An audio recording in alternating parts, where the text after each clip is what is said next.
كنتم تؤمنون بالله واليوم الآخر وليشهد عذابهما طائفة من المؤمنين.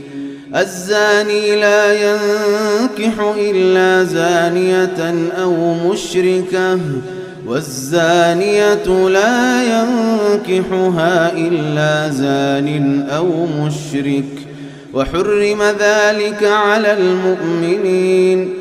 والذين يرمون المحصنات ثم لم يأتوا بأربعة شهداء فاجلدوهم 80 جلدة ولا تقبلوا لهم شهادة أبدا وأولئك هم